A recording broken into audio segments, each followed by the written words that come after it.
Olha a gente aqui outra vez. Bom, no vídeo de ontem o assunto era outro, mas eu falei en passant sobre a situação dos móveis, né? Só citei assim en passant e já veio um comentarista aí, um especialista de direito do YouTube, dizer na minha área de comentários que eu estou mal informado, que o presidente Lula já foi inocentado da acusação lá dos móveis.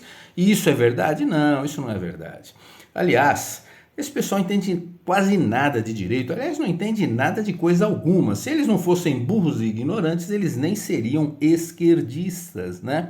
Então o que aconteceu foi o seguinte, quando o atual presidente lá atrás fez uma acusação em rede nacional, ele falou numa entrevista, né, em rede nacional, ele falou que o ex-presidente tinha surrupiado os móveis do palácio, né? E isso teve muita divulgação, só que depois os móveis apareceram, o que, em tese, configura crime de calúnia, porque ele imputou, né, o sumiço dos móveis ao ex-presidente, móveis que estavam lá o tempo todo.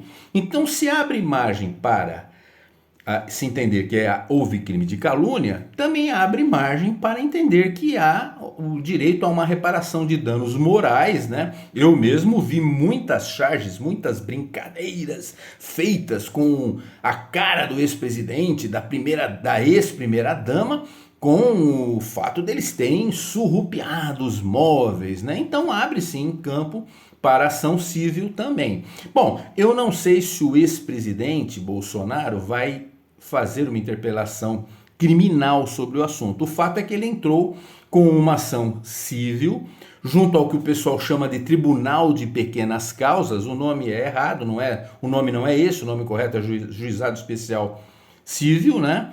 Então ele entrou lá com uma petição onde ele fazia um pedido de indenização por danos morais, e ele até abriu mão do valor da indenização para uma instituição de caridade. Eu acho que era uma indenização de 20 mil reais, né?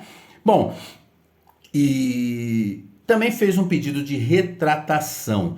A juíza da causa analisou o mérito? Não analisou o mérito. Aliás, é parecido com a outra decisão lá, né? Onde ele não foi inocentado, né?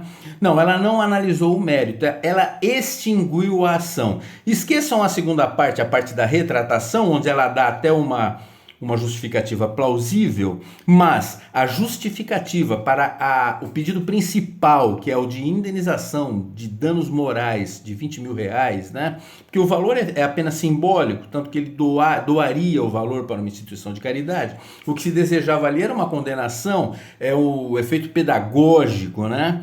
Então, a juíza extinguiu a ação sem analisar o mérito. E a argumentação dela, me desculpe, doutora, excelência, eu achei pueril, eu achei muito fraca, porque ela disse que no polo passivo não poderia estar a pessoa do presidente Lula, porque ele estava imbuído na função de presidente da República. Então o ex-presidente Bolsonaro deveria acionar o ente federativo, a União, e uma vez em essa sendo condenada, aí sim ela poderia regressivamente acionar o presidente Lula. Olha, eu achei isso uma forçada de barra gigantesca, porque esse não pode ser o entendimento, isso não é normal. O fato dele estar na função pública não faz com que tudo que ele faça se desloque para o ente federativo, de maneira alguma. O próprio Bolsonaro sofreu várias ações no período em que esteve na presidência e isso não aconteceu, né?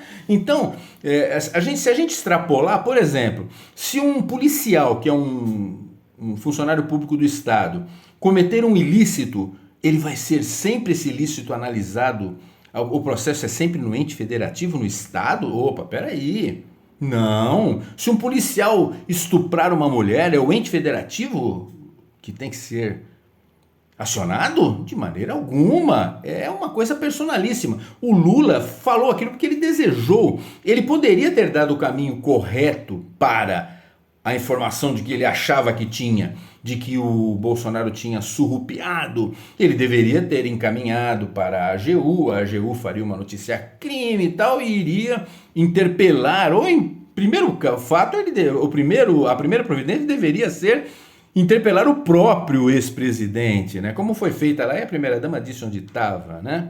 Pois é. Mas isso não foi feito, parece, né? Eles preferiu falar em rede nacional e é por isso que é uma coisa personalíssima. É dele, ele desejou fazer aquilo daquela maneira e ele precisa pagar ou não pelo ilícito cometido. Se o ilícito civil é deslocado para a autoridade, o ilícito administrativo, o ilícito penal também tem que ser deslocado. Então, qualquer funcionário público que cometa qualquer crime não vai mais ser responsabilizado pelo ato, ele vai ser o ente federativo é que tem que ser processado. Olha, a decisão da juíza é pueril.